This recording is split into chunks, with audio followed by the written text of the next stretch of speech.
Y'all join palms and repeat after me. I take refuge in the Buddha. I take refuge in the Dharma. I take refuge in the Sangha. In the palms join.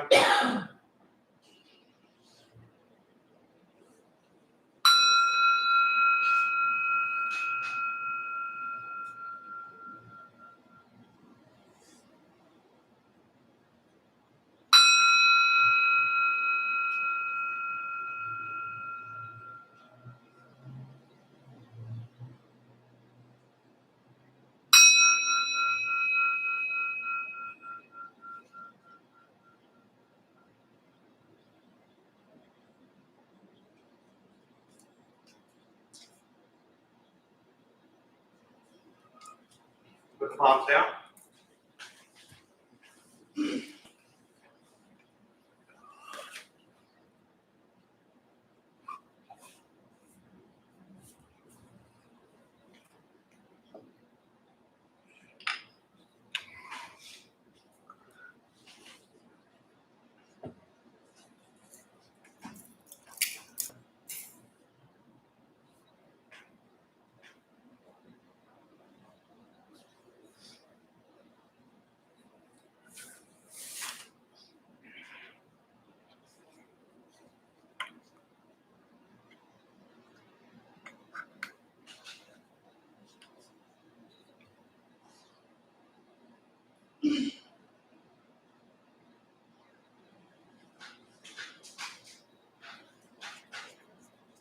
All right, good morning, everybody.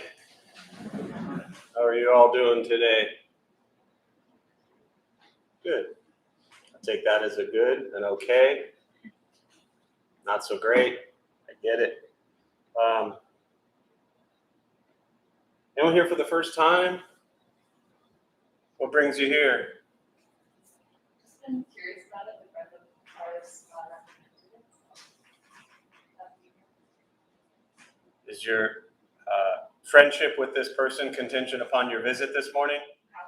I just want to know how much pressure I'm under to. All right. I hope I do all right.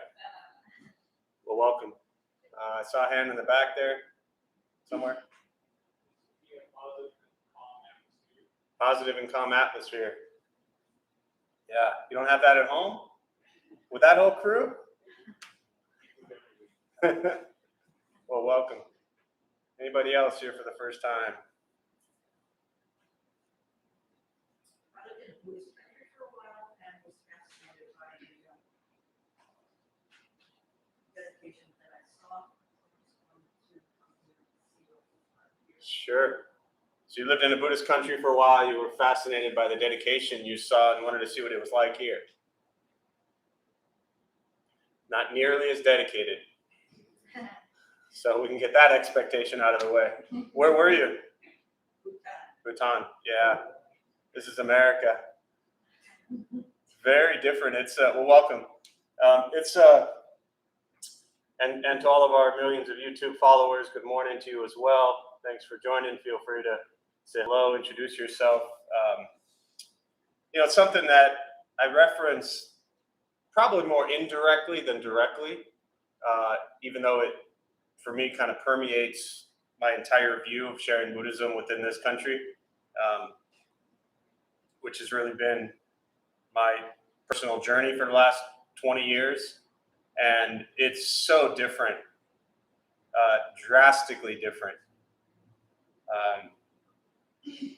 When you live in or are around Buddhist countries, or within 10 miles of here, I always say there's probably, I'm not exaggerating, 30 Buddhist temples, what I call cultural Buddhist temples, whether they're from a Thailand tradition, a Taiwanese tradition, a Chinese tradition, Japanese, Vietnamese, Tibetan, whatever tradition, you'll see them everywhere in San Diego, and they're phenomenal.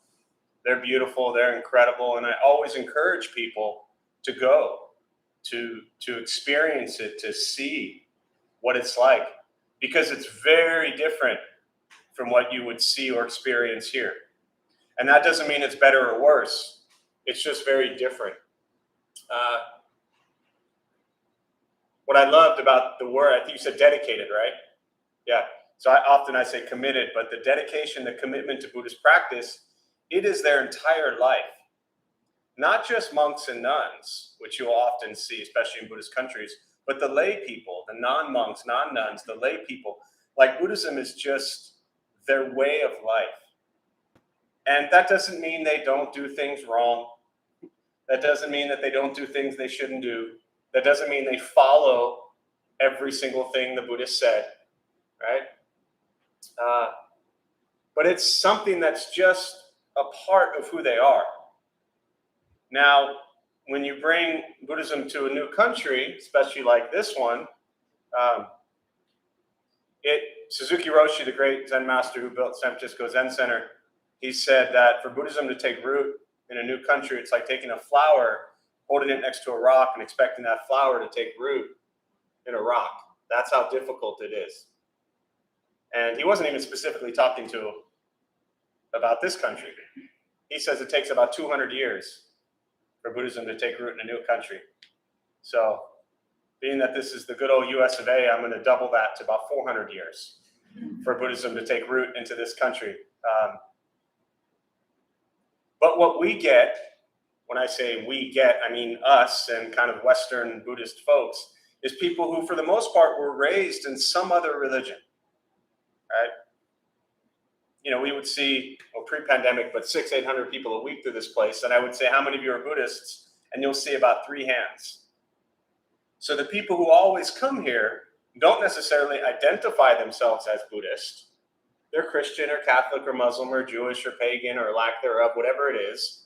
But they really draw from what Buddha said and try to implement that into their life. But very often, that integration into your already existing life happens for about an hour a week on Saturday at 11 o'clock. And then you go back to the rest of your life.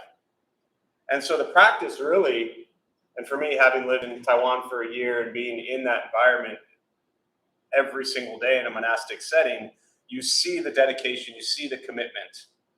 And it isn't so much about the commitment to Buddhism. This is, for me, how I try to filter this out for us. It's not about being committed to Buddhism or religion or philosophy or a thing. It's about being committed to what?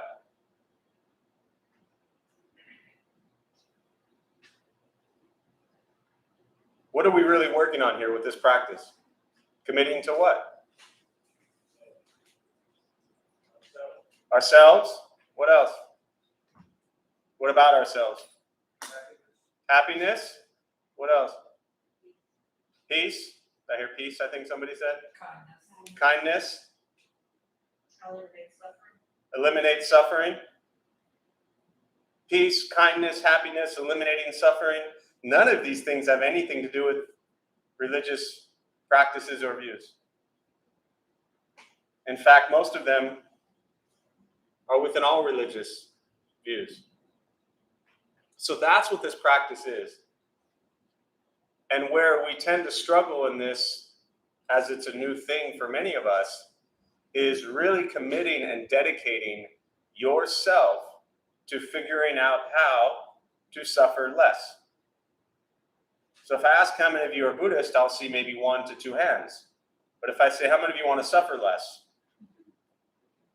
Let's try this again, and this is where you play along. How many want to suffer less? Every single hand goes up. And if it's not up, then I don't know why you're here, right? That's what this practice is figuring out how can we suffer less. And then the question is, can you commit to that? Can you dedicate yourself, not to coming here, not to being Buddhist, not to a temple, not to any place, but can you commit yourself to yourself?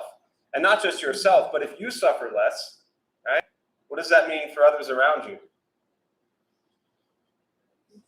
They suffer less, right? So this practice begins with us figuring out how to suffer less, and then ultimately recognizing that if we suffer less, those around us also suffer less. So,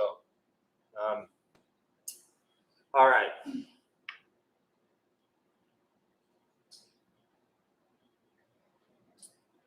Okay, so we'll go ahead and we'll start with the meditation practice. For those who are brand new, there's a couple things I'll tell you before we begin. Nothing's going to happen to you. You're not going to float away. You won't have any mystical, magical experiences. The mind races all day long. It's not going to shut off. Don't judge your practice, meaning don't ask yourself, is this working or not working? Are you doing it right or wrong? We're just going to sit. We're going to breathe. You'll hear sounds inside the room, sounds outside. This is life. Life is filled with chaos, and this practice is learning to get quiet and still within all of the chaos. Posture. You just want to be comfortable. If you're on a chair, bench, or cushion, either way, just trying to sit up straight. Shoulders are relaxed.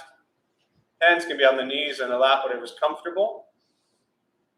If you need to move during meditation, simply move. Movement doesn't make you a bad meditator. It just means your leg hurts. And as a reminder for those who are brand new, you're not trying to shut off your mind. You're not trying to stop the mind. You're not trying to think nothing. You're just trying to become aware of the racing mind and gently guiding it back to sensation of breath. I will say things periodically to remind you to come back to present moment or to wake you up because you've fallen asleep. I'll guide us as we begin, and we'll settle into a little bit of silence.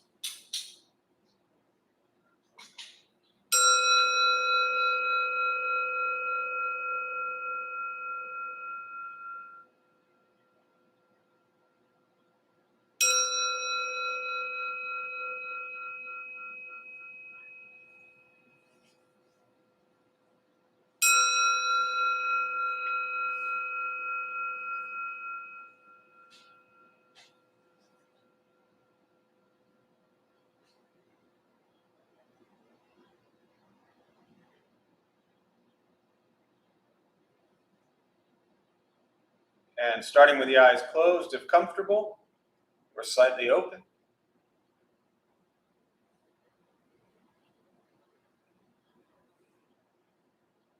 Mouth is open or closed, whatever is comfortable.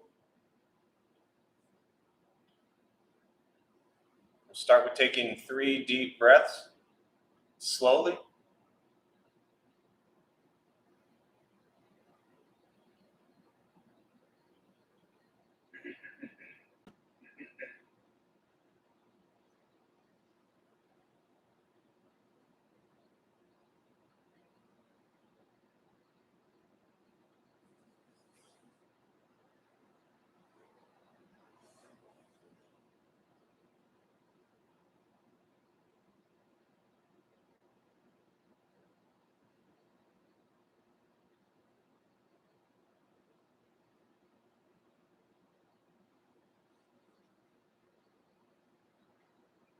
And eventually, settle into a natural rhythm of the breath.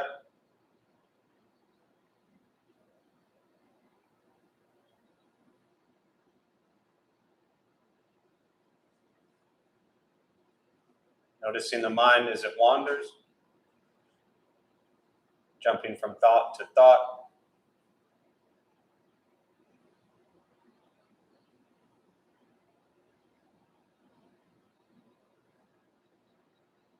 Start with gently guiding the attention and focus to the stomach or chest.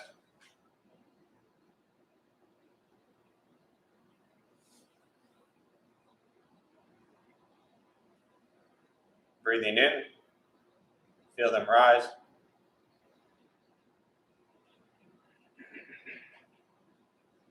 Breathing out, they fall.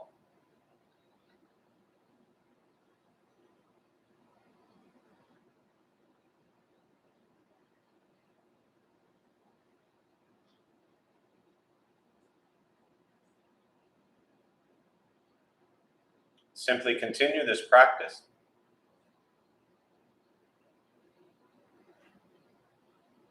Observing sensation of breath.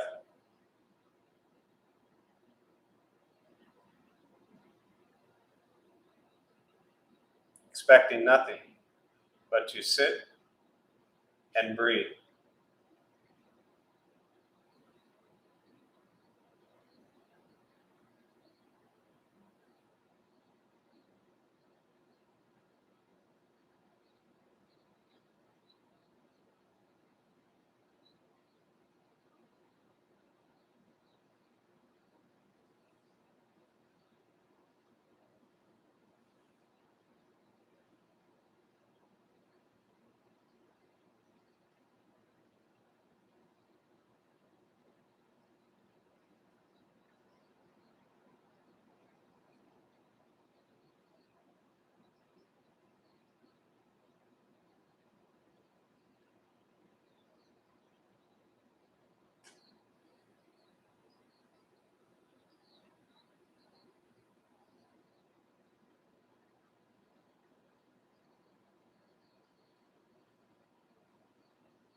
As the mind wanders, lost in thought,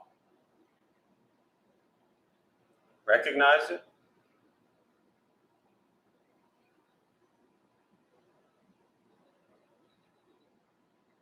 Release that thought.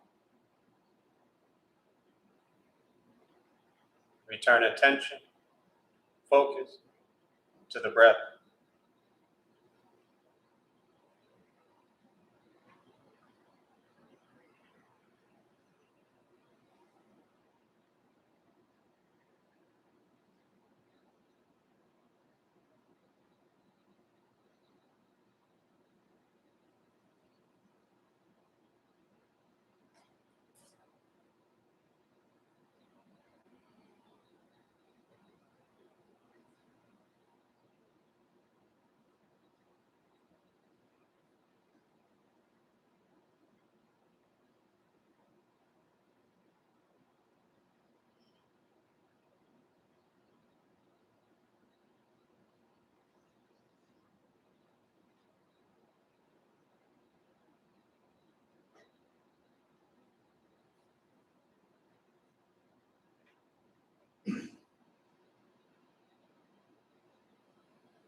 Letting go of expectations.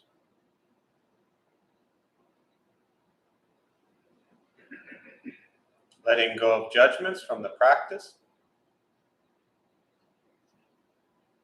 Just sitting, breathing.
Keeping the mind alert.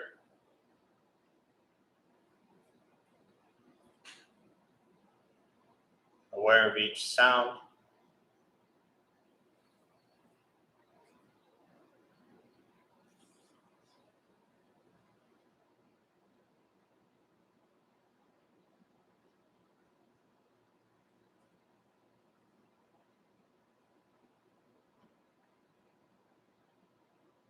each thought.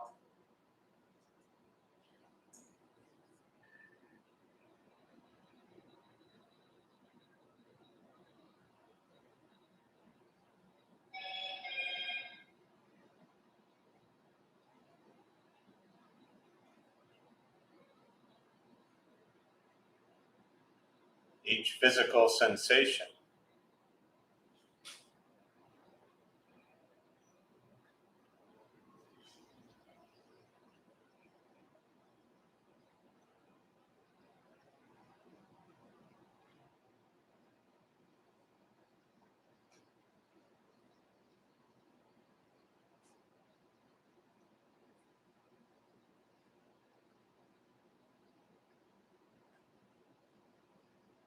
Yet concerned with nothing but sitting, breathing.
And with the body still, rested,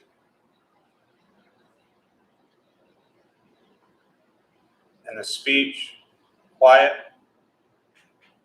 aware of all sounds,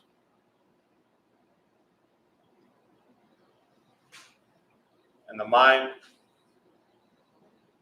learning to settle,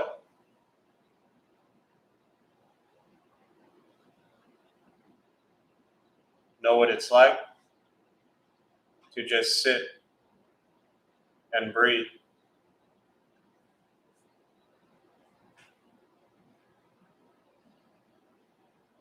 knowing with each breath there's nothing else to do,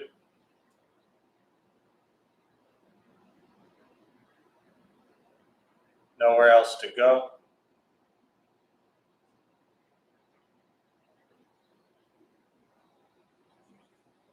no one else to be.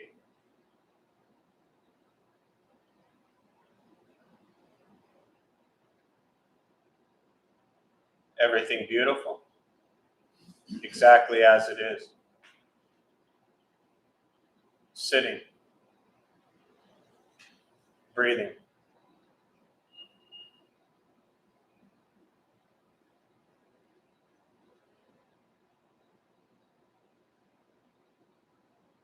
And once again,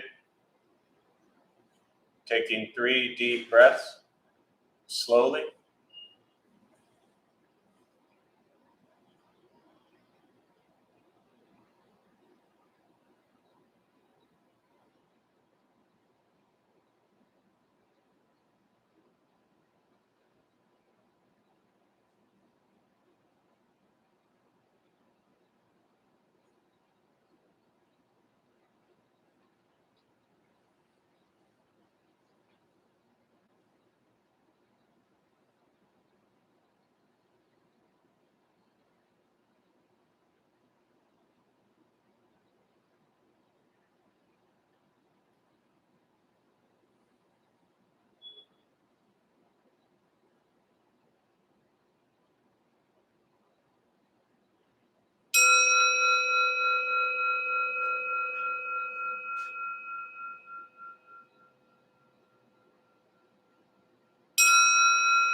As you slowly open the eyes,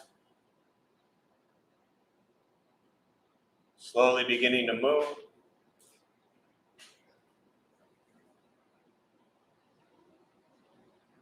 Most important, the practice of meditation is to recognize how you feel now, immediately after.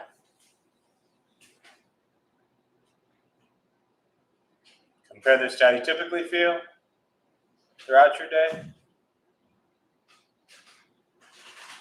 Recognize the difference, if there is one.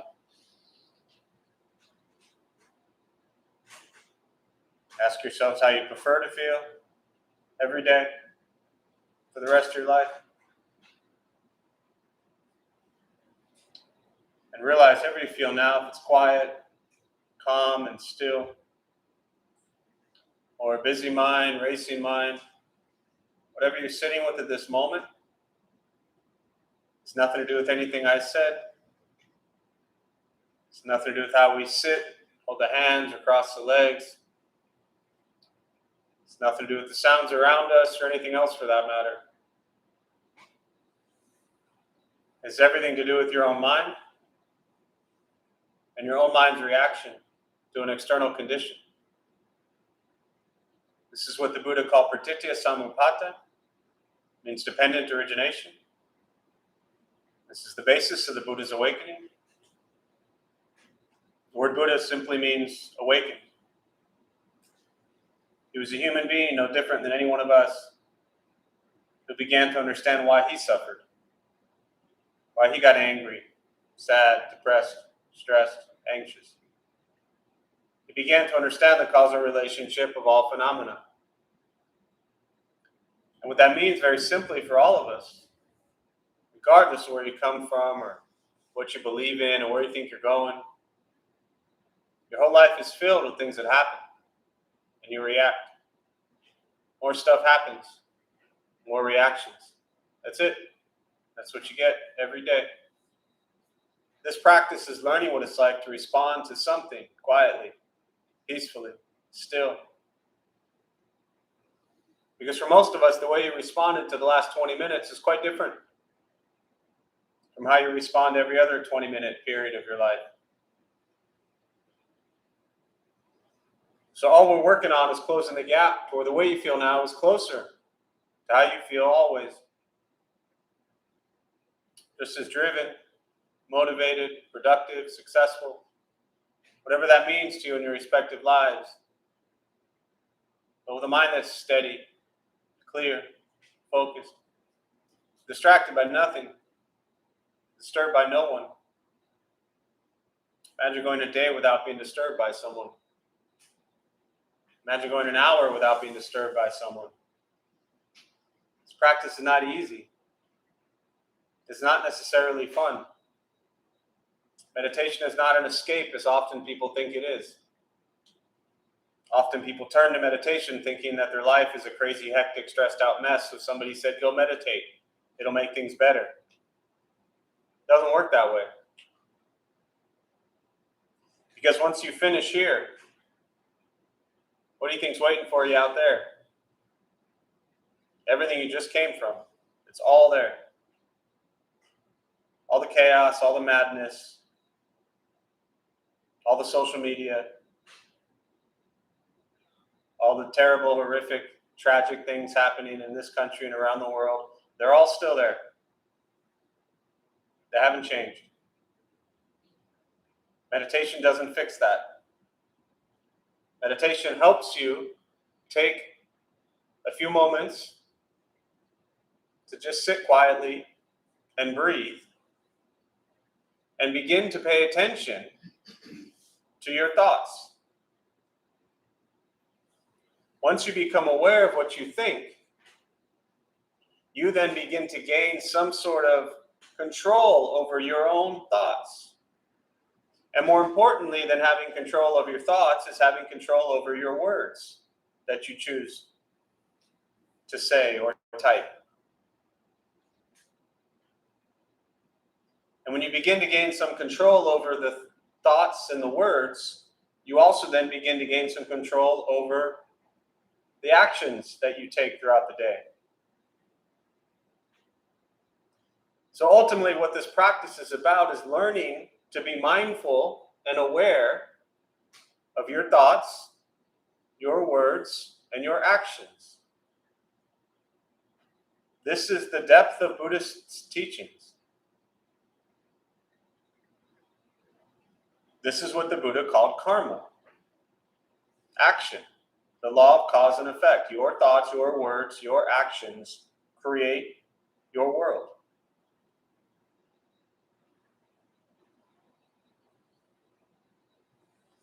Meditation is free.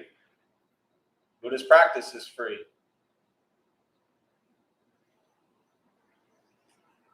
It is direct perception into this present moment. And very often that present moment is incredibly difficult and challenging and painful. And this practice reminds us to not try to escape from anything, but to be with life as it is, as it arises. And then begin to wake up and recognize what changes you can make in your life so you suffer less, so the people around you suffer less.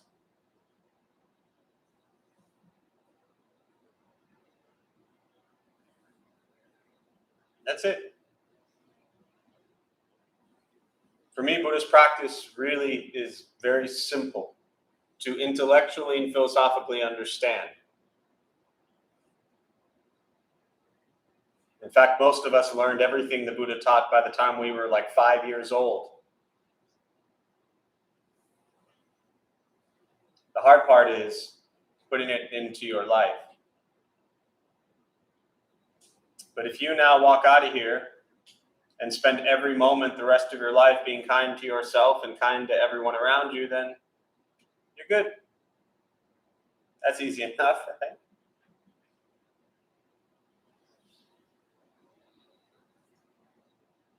So, with that, I'll pause. I always really prefer just to respond to questions, meditation, Buddhist practice, anything that you're sitting with. And we use the rest of our time this morning, and I'll respond to your thoughts, questions. Again, to everyone on YouTube here, welcome. If you have thoughts or questions, feel free to share them. Hello to everybody. Amy and Molly, Cynthia, Martina, Tea Time, Bridget, and Gasper. Welcome. It's always nothing against the rest of you, but from Sao Paulo in Brazil. I think it's always cool when people far away join us. So.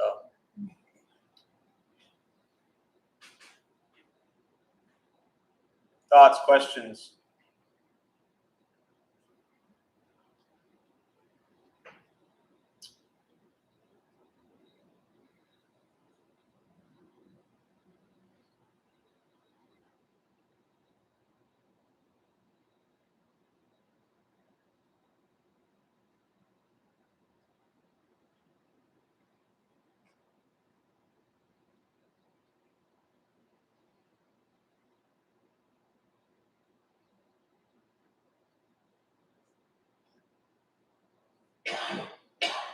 I noticed that when big things happen, like Supreme Court ruling yesterday,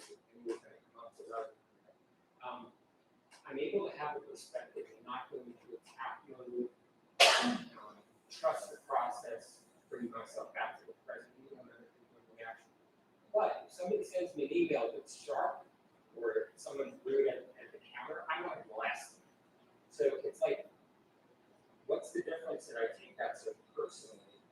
That I get angry and want to have revenge. Yeah, so the question, just to repeat it for those who maybe didn't hear it, is that, and correct me if I'm wrong in paraphrasing your question, but you're noticing that when major things happen, like the Supreme Court ruling yesterday, that you're able to kind of step back and view it from various perspectives and not allow it to, I forget your exact words, but trigger you and get so angry in that moment, But when somebody sends you an email or says something to you directly, you like want to blast them back. Yeah, Right. Well, my first initial thought is that, and this is just what arose in me when I heard that question, is that using the example of what you just gave, such as the Supreme Court ruling yesterday, that's not about you. Period. Right? You're a dude. I'm a dude. That's not about me directly. That's not about you directly. It could involve us. We could have relationships with people immediately, intimately, directly, that we become involved. It's not about me. It's not about you. Last I checked, you will never have the situation arise where you personally have to decide what to do in that moment, correct? yeah, but it's tied to rights being rolled Hey, back. Hang on, wait. I knew where you were going to go with that. I could see it in your face, even behind the mask. Leave it at that. You're saying it's tied to rights. I get that. But your question wasn't, how was your awakening or awareness of what happened yesterday tied to other things? Your question was very specifically, why did that not trigger me the way somebody sending me a nasty email? And my response is, and my guess is I would agree with you 1,000% on where you were going to go with that, right? I get the big picture. But come back to the very immediate question, which is, that's not about you, specifically that case, but the email that's to you and attacking you is about you. This is what the Buddha called the sense of self. And it is the thing that we attach to the most that causes all of our suffering. What all of this is about, ultimately, is, can we understand that our sense of self as a human, as a sentient being, is no more or less important than any other human being?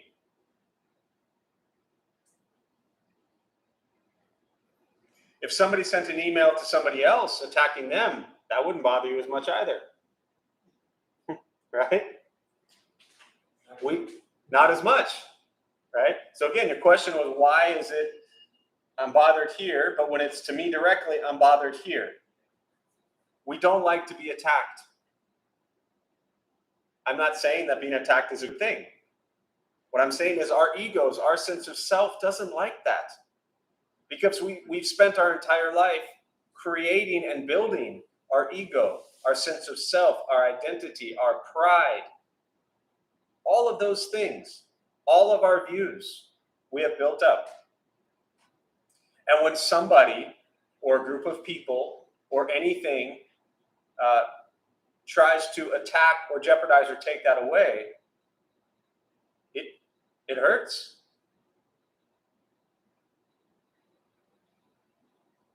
The question is, can we, the practice is, and this is a challenge for myself, a challenge for you, a challenge for anybody else who's in this situation, can we cultivate what I believe the Buddha was talking about with endless compassion and wisdom, to recognize that any decision like that is as important as anything else that we might think is about us?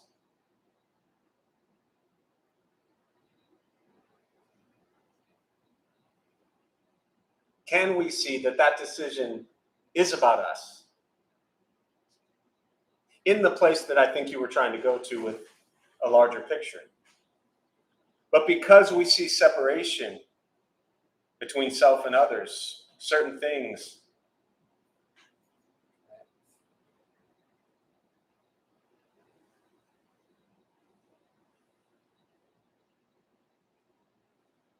As I often say, I am white, I am male, I am able-bodied, I am straight.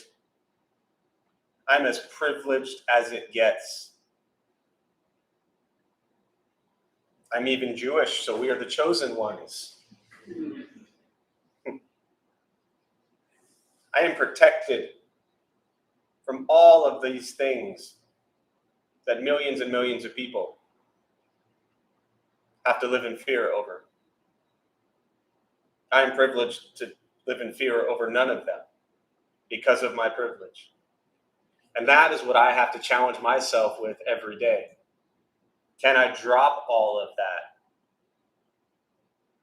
and make these things that happen hit my heart as much as an email about me? That's the practice. That make sense? Absolutely. So difficult. Yeah. Thank you for asking that. It's something we all can relate to, or many of us, I would imagine. Yes. I think kind of grappling with this idea around our attachment to identities or roles that we hold, whether it be mother or for work or have you, and with the desire to want to serve and do good things in the world, and those identities allow me to do that, so I cultivate them and build them up. But then this idea of also not being too attached, right? And I'm trying to find a balance of is there a balance of healthy striving, right? Where I am working for these things, but then not getting too attached to the outcomes, but caring enough to try to get enough done. Right? Yes. So I think there's that tension. So I don't know that I necessarily have a question, but I would just be curious around what are the Buddhist thoughts around that? Yeah. And just to clarify something I'm about to say, but do you have any knowledge of Buddhism at all, or is this like day one? No, a little bit. Okay. By the way you said, yeah. By the way you said attachment, I had an inkling that you might have some exposure to it, but I just wanted to. Yeah. This would have been more fun if you had said no, because then I would have been like, well, if you could answer that right there, then by all means, just sit here and lead us every week. What you're asking is really a major, I think, emphasis and focus within Buddhist teachings, which in Buddhism we call it the middle path.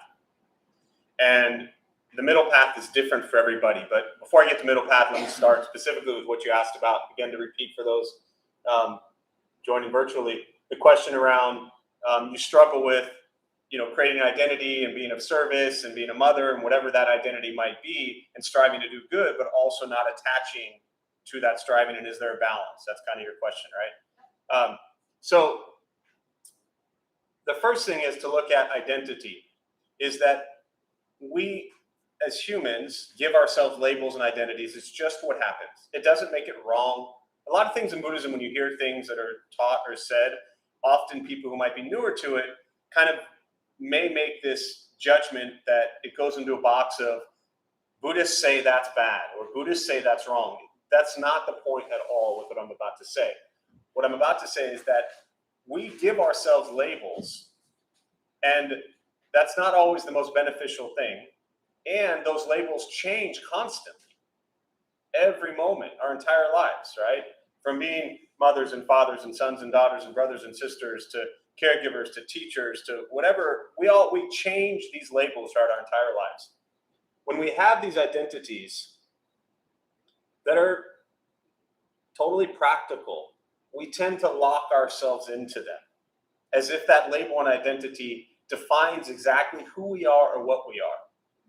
And very often we can lose ourselves in that identity or label we've given ourselves and forget that within that title that we call ourselves, we're also just a struggling child that's human.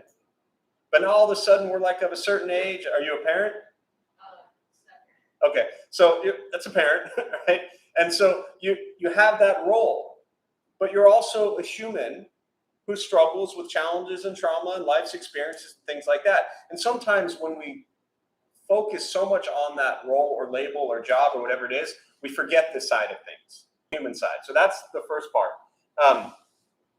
The second part is to understand that that role, that identity, that label is always changing. It's the Buddhist teachings on impermanence. And then from there is to understand that the Buddha taught we suffer because of craving and desire. So we have a role, a job to play, whatever it is, and so we crave to be successful. We desire to be successful. We want to do good things. The Buddha also said that there are healthy cravings and healthy desires. So this comes back to a part of your question, where the Buddha said there are healthy cravings and healthy desires. Right? I asked at the beginning, how many of you want to suffer less? And every single hand went up. You have a craving and a desire to suffer less. Good for you. That is a healthy, beneficial craving and desire. So it's important to recognize in whatever role or identity or label we give ourselves at whatever point in our lives, ask ourselves, is what I'm craving and what I'm desiring beneficial to self and others? And I don't mean like in this greedy way, but is it healthy? Is it wholesome? Or is what I'm craving and desiring unhealthy, unwholesome, unbeneficial to self and others? That makes sense so far? And then the third part around middle path is, and this is a fun one because we all have things that we have too much of.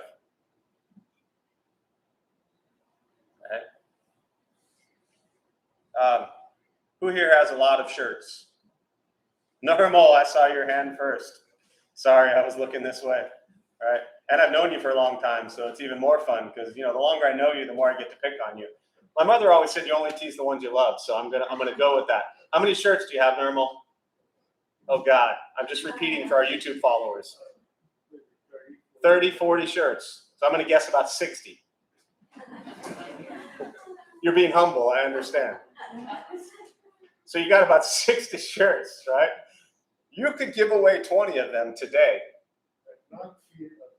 And not feel a bit, and still have 40 shirts and function quite well. You wouldn't even have to do laundry for like 2 weeks. But the question is, will you go home today and get rid of 20 shirts? No. Why not? I think you're right. It's really It's the what? attachment to all these shirts. Attachment to all these shirts, as if they mean anything. Right? I may need that. You may need 60 shirts. Yes, you may. Possibly. I'll give, we never know what could happen. But chances are you don't. I'm going to go out on a limb and say you'd be fine with just 40 shirts. So the reason I bring up something like shirts or shoes that people have a lot of, or excess food that we order, we have so much stuff in our lives. And we are attached to all of it because it gives us some sort of sense of security or some sort of temporary joy, right? You'll still probably go shopping for more shirts in the next month. No. No? Okay. But if you went down to 40, you might, and then you'd be panicked, So the reason I bring up simple things like shirts or shoes or food or things like that, we go out and order so much food and we're done and like half of it's left on our plate. We throw it away. Maybe we bring it home, but then it's leftovers in the fridge, and I don't want to eat leftovers because there's more stuff in my fridge that's been sitting there for a week that I haven't touched, right? The Buddha taught that we suffer because of greed, anger, and ignorance. This is called the three poisons. It's the second noble truth. The four noble truths are life is filled with suffering, discomfort, angst, dissatisfaction. The second thing he said is, what is our cause of suffering? Greed, anger, ignorance. We overcome greed with generosity. We overcome anger with compassion. We overcome ignorance with wisdom. So if we want to overcome greed, to understand finding balance in our lives. Now, most of us wouldn't wake up and think like, I'm such a greedy, terrible person. I have 60 shirts. Again, this isn't about being a terrible person. It's about recognizing that we have more than we need. And that 5 miles from here, and from feeding homeless people every week, as we've always done, there are 10, 12, 15,000 homeless people living on the streets that would love 20 used shirts from Normal. But because we view ourselves as more important than others, We don't want to give 20 shirts away to other people who don't have shirts. We want to keep them for ourselves. What if we need them someday? That's the beginning practice, is to recognize we have more than we need. And if we give, then we can make others happy. The advanced practice, that's the beginner practice. The advanced practice, using this example, if you did get rid of 20 shirts, could you get rid of 20 shirts that are not the worst of the 20? Because you might go in your closet and say, these are the 20 I don't like. I've gained some weight. They don't fit me anymore. All right, there's a hole over here. I don't want it. It doesn't match my belt. No, we still want. So again, attachment to self. So when it comes back to finding balance in life, we have to recognize, where are we out of balance? Where do we live in excess? And I won't tell the whole story right now, but that's the teaching behind the emaciated Buddha up here. Is that he lived a life of starvation and he almost died. And then he found a balance. He found a middle path. So he went from the life of a prince, of having everything, to a life of nothing, living with 7 items. And the practice and the teaching here is not that we need to get rid of all of our stuff and live with 7 items, but can we find a balance in our own lives? And ultimately, again, back to the question, there's nowhere that the Buddha says, this is the middle path or this is the balance, because that balance is going to be different for each and every one of us. You know? For me, it's 30 shirts. For you, it's 30 shirts, right? And so for some people in here, maybe it's 5 shirts, right? It's different.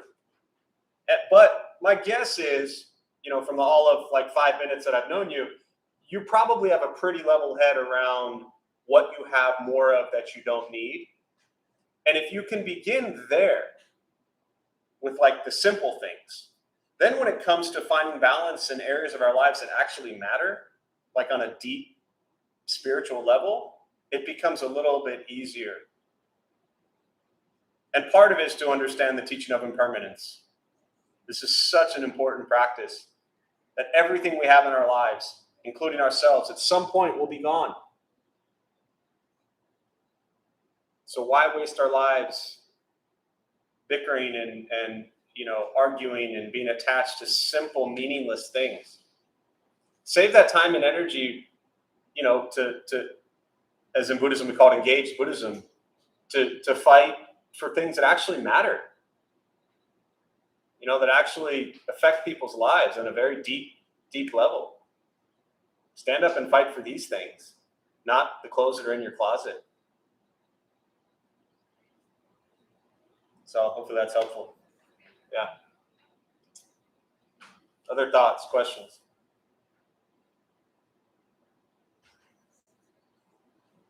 Yeah. I have a problem with the brand of pessimism and optimism. Say that last part again. A problem with?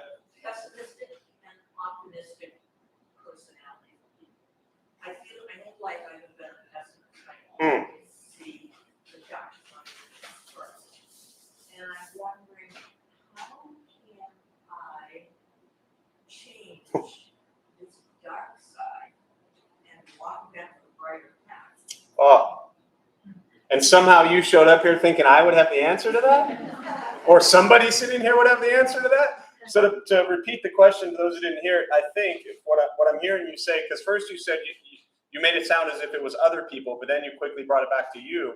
And what I heard you say is that your whole life, that you have a problem with the pessimism and optimism, and your whole life you've been very pessimistic. How can you change that to be more optimistic? I don't know.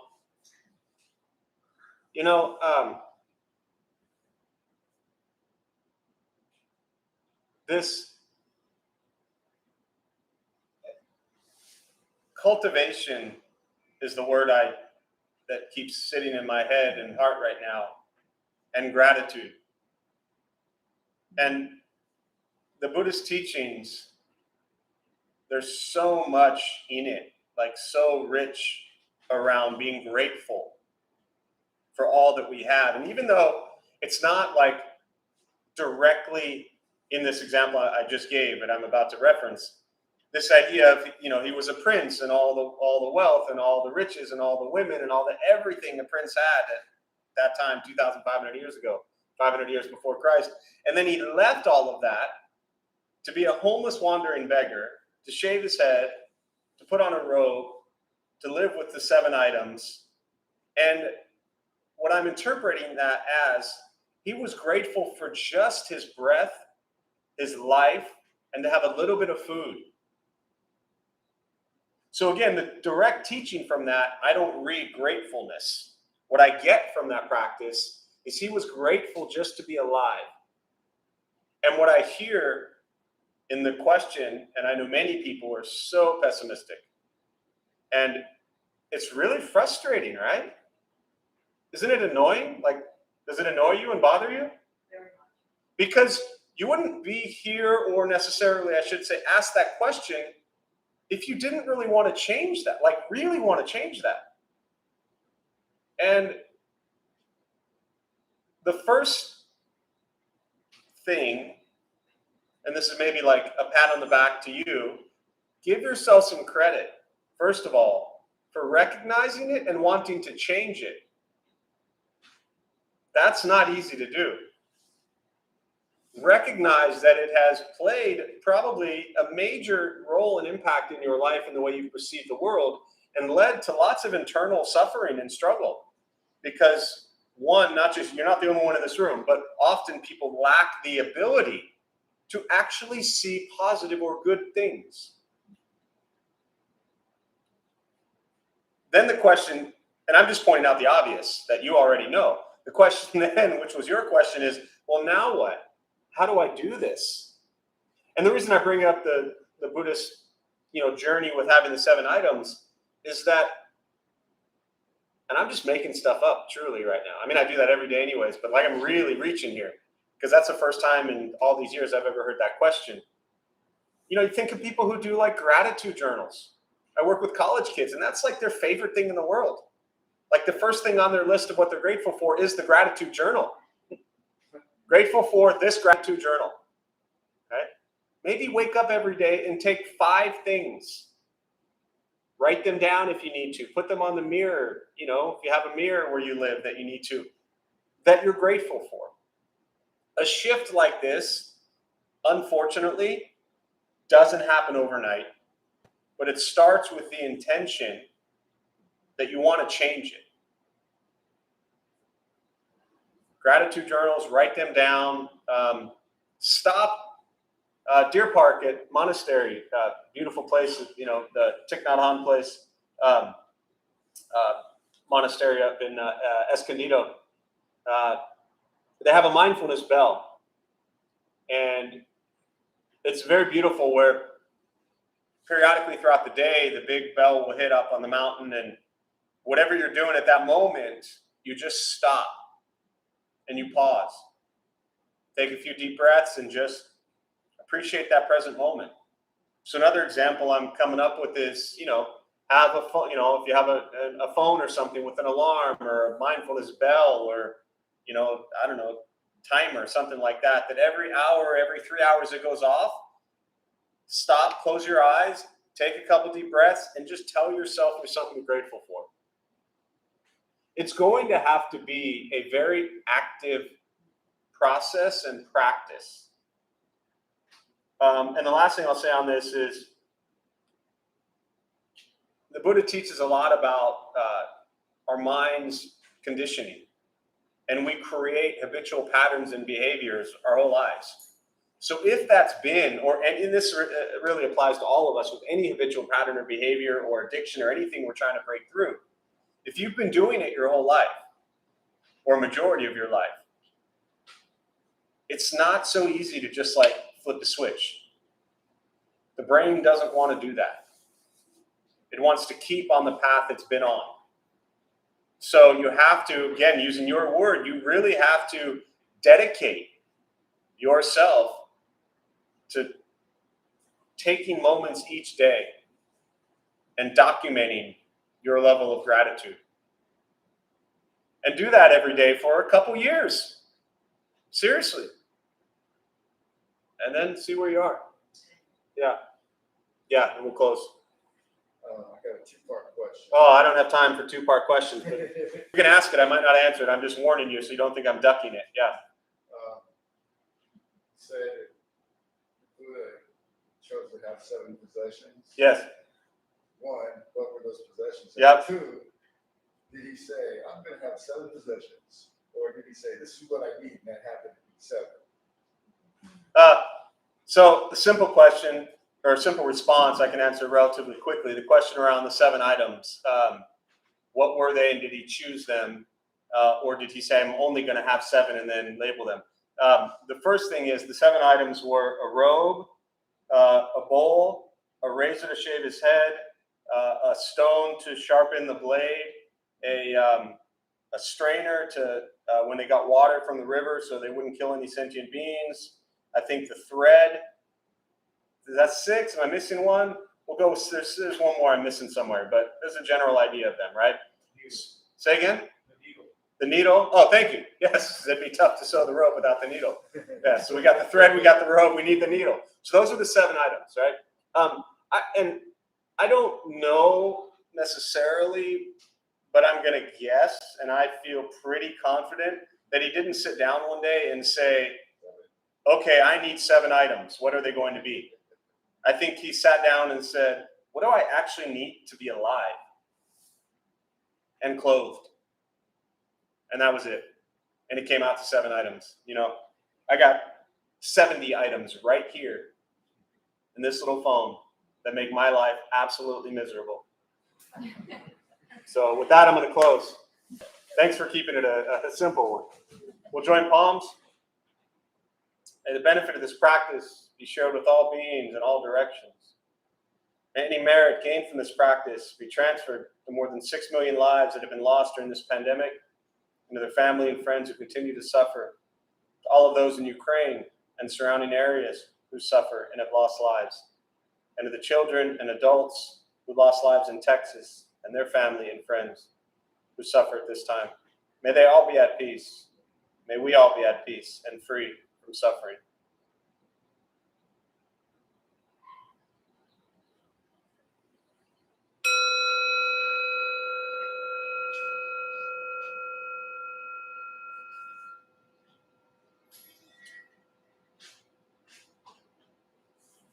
All right, a few quick announcements before you all head out. Thank you for being here. My name is Jeff. I'm a Dharma bum. We opened this temple about 15 years ago to introduce Buddhist practice to those who show up. Those of us who lead, we're not nuns, we're not monks, we're not gurus, we're not masters, we're not teachers, we're not looking for students. We're just practitioners. We do our best to take our understanding of Buddhist teachings and put it into terms that hopefully make sense to those who show up. Every night we have different practices going on, different people leading from a different Buddhist tradition. We closed for 18 of 24 months due to the pandemic. It's great to be open again. We've been open straight now for probably about 4 months and hopefully just continues on that path. So pretty much all of our programs are up and running again. Our family sangha is back. It's meeting once a month over the summer, and then it'll go to twice a month in the fall. Anyone battling addiction, drugs, alcohol, whatever it might be, we have a lot of recovery groups. So there's always something happening. Day of Silence is back also. That's the first Saturday of the month. So if 20 minutes of silence isn't enough torture for you, you can do it for 4 hours. It's phenomenal. That one does require an RSVP, so if you go to the website, you'll see it there. That'll be coming up next Saturday, actually. So this class still happens, but that finishes downstairs or outside. But if you want to do that also.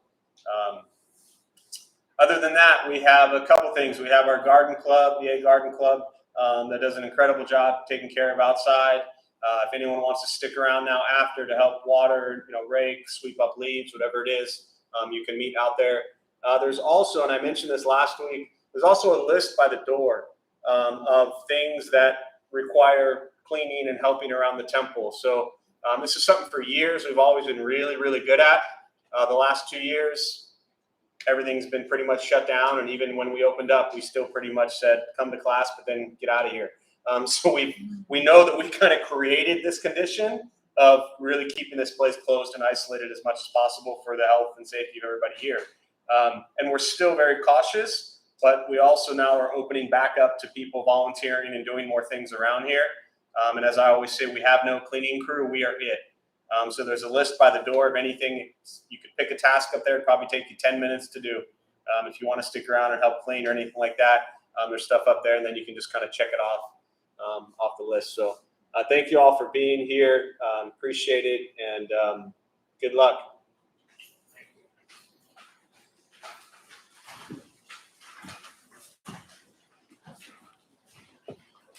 Oh, Buddha for you is